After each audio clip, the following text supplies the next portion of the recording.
Aí ele mudou a criança. Completamente. Discerniu o coração Então da não foi criança. só questão da disciplina. Tem hora que você precisa discernir para mim, assim.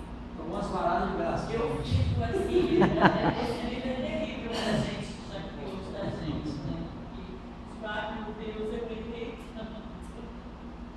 Muitos erros nós cometemos.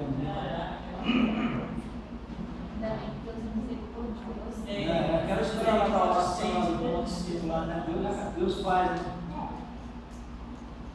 É isso aí. Então, a criança que aceita essas verdades aprenderá a aceitar a correção.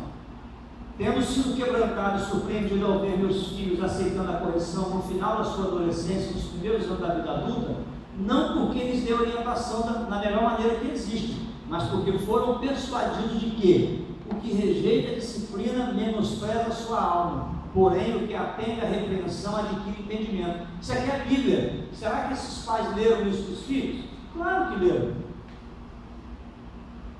Senta aqui, filha, vem cá que eu vou ler um negocinho para você. Olha o que diz a Bíblia aqui, está vendo a Bíblia? Está vendo? A criança que rejeita e menospreza a disciplina, ela está fazendo mal para ela mesma.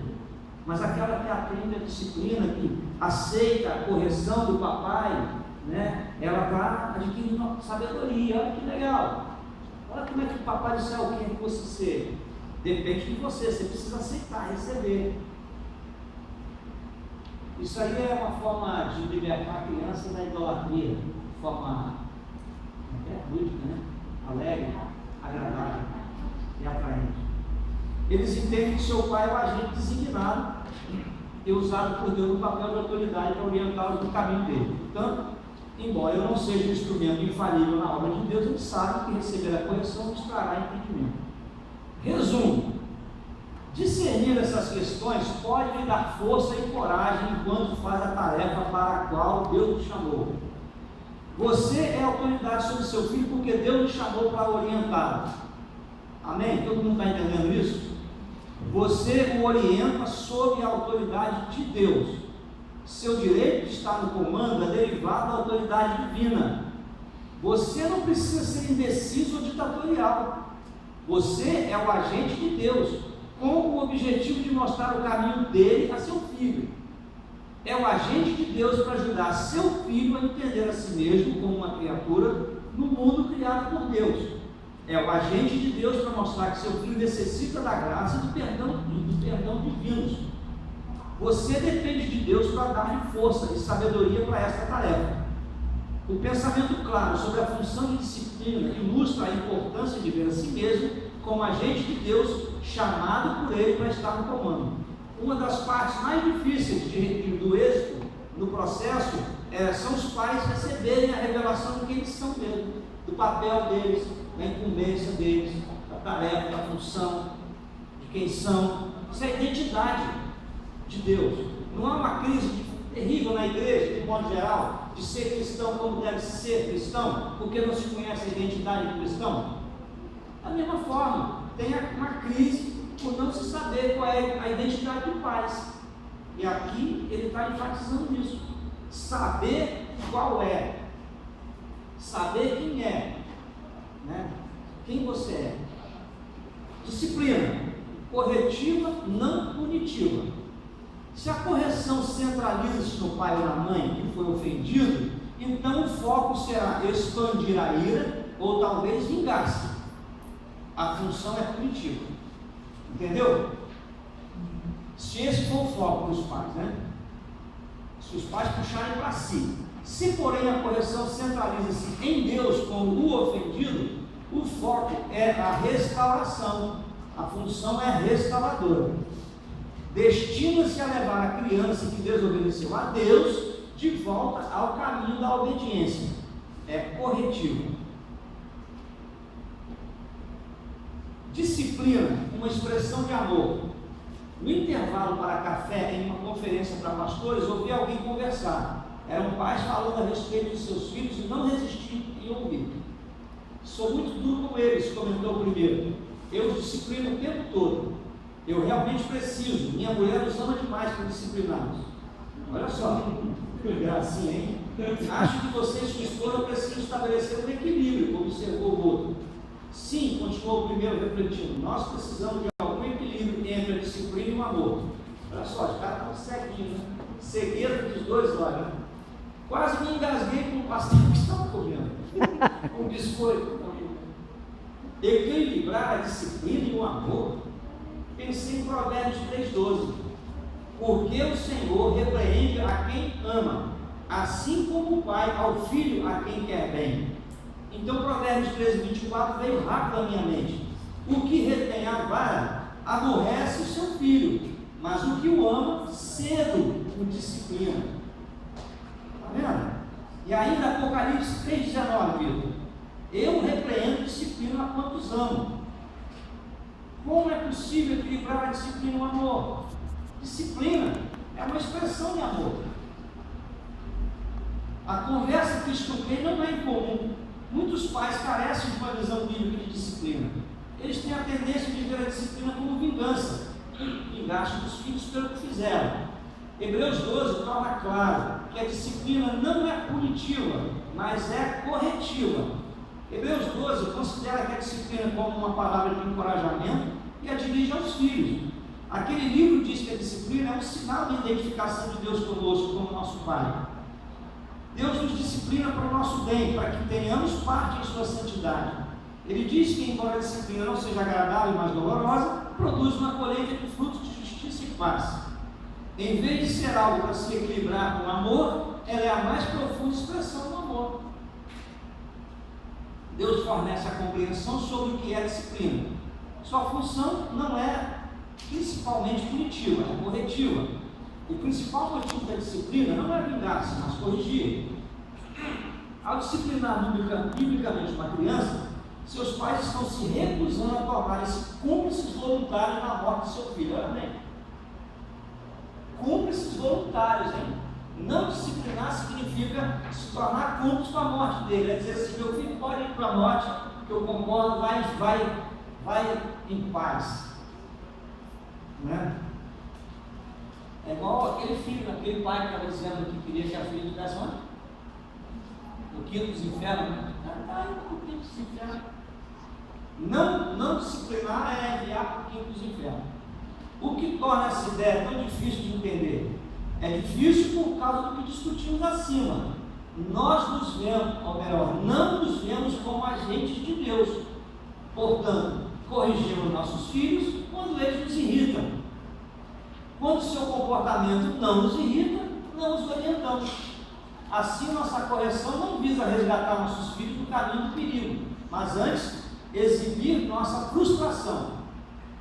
Isto é como se dissessemos: estou cheio de você, você está me deixando irado, vou massacrar, vou deixá-lo em castigo, sentado na cadeira, isolado da família, até você perceber o que fez errado. Super Nani faz isso, né? Ela está errada com aquele conceito dela, não tem nada a ver comigo. E o povo gosta, né? Idolatra. Oi. É interessante que essa visão de vingar-se do filho é uma visão do mundo, né? Que se vê hoje, por isso a necessidade dessas leis que proíbem bater no filho, porque tem muitos pais que vingam. Exatamente. Mas é uma lei com essa finalidade, claro. Mas no fim das contas acaba. Na verdade, ela é desnecessária, não precisava existir. Precisava existir. Então, irmãos, olha bem, você sabe o que eu espero de vocês? Sinceramente, escuta bem o que eu espero de vocês mesmo. Eu espero que vocês peguem isso aqui e saiam por aí espalhando esse trem. Com todo mundo que vocês puderem. Abram grupos. Façam reuniões, encontrem pessoas, está todo mundo perdido. Não está? Aqui não tem rumo. Isso vocês vão ver mais quando chegar mais no final. Como que isso aqui parece assim, ó. Sinceramente, gente, esse troço aqui, eu gostaria de passar o resto dos dias da minha vida fazendo isso aqui. Compartilhando isso aqui. Sinceramente. Eu tenho falado em fazer seminário, fazer escola, escambau, porque eu eu queria muito, eu sei que às vezes é cansativo, é possível que tenha poupança doendo aí, não está, né, sentado aí mais de 1h30, né? Mas você pode levantar e andar e tal. Mas isso é muito importante, isso é muito necessário.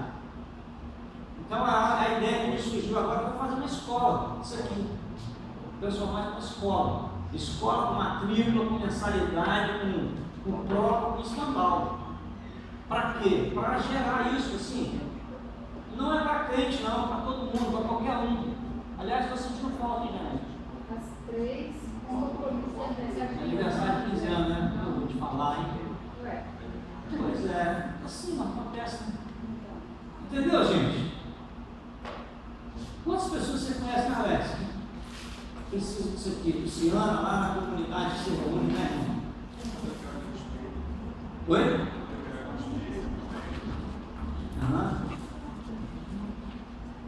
Muito bem. O que acabei de descrever não é disciplina, é punição. É uma revoltante afronta à criança. Em vez de produzir uma colheita de frutos de justiça e paz, esse tipo de tratamento deixa a criança irritada e irada. É de se admirar que a criança resista à vontade de alguém que se lança contra ela, por ter sido uma fonte de irritação? Claro que não. Disciplina como instrução positiva, em vez de punição negativa, não exclui as consequências ou os resultados do comportamento. As consequências e o resultado do comportamento são certamente parte do processo que Deus usa para corrigir seu povo. A Bíblia ilustra o poder de consequências apropriadas, a fim de mostrar a bênção da obediência e a destruição que advém do pecado e da desobediência. Mas adiante veremos um pouco mais sobre isso. Embora seja verdade que crianças disciplinadas são a alegria dos seus pais, como agente divino, vocês não podem disciplinar por simples questões de interesse próprio ou conveniência pessoal. Sua correção deve estar ligada aos princípios absolutos da palavra de Deus. As questões da disciplina consistem no desenvolvimento do caráter e da honra a Deus. É o inegociável padrão de Deus que nos impede a correção e a disciplina. Seu objetivo na disciplina é mover-se em direção a seus filhos, não contra eles. Aquilo que o Vitor fala constantemente que Deus é favorável. Nós temos que ser favoráveis aos filhos. Você se move em direção a eles com as objeções e as solicitações da vida. Ou seja, utilize os comportamentos, os fatos, para você aplicar a correção e a disciplina que for necessária. A disciplina tem como objetivo corretivo, é terapêutica, não penal. Ela se destina a produzir crescimento, não dor. Há outras questões na educação dos filhos que devemos observar. Você precisa entender cada vez mais o que significa funcionar como agente de Deus. Necessita preocupar-se com algo mais do que com a natureza da disciplina. Os pais devem ser orientados por objetivos. No próximo capítulo, explanaremos a questão dos objetivos na criação dos filhos. Quais são os objetivos bíblicos para educar os filhos? Quais são as coisas que nossa cultura nos deu e que precisam ser avaliadas e estudadas? Então, gente, o resumão para mim aqui desse capítulo está dizendo o seguinte: a questão não é pessoal, a questão é de autoridade de Deus. A questão não é que os filhos fizeram algumas coisas contra nós e a gente então parte para arrebentar, né? Detonar. Mas eles precisam ser libertos do pecado que motiva esses comportamentos. Deixa eu confessar o pecado. Pode, à vontade. Quer usar um pouco?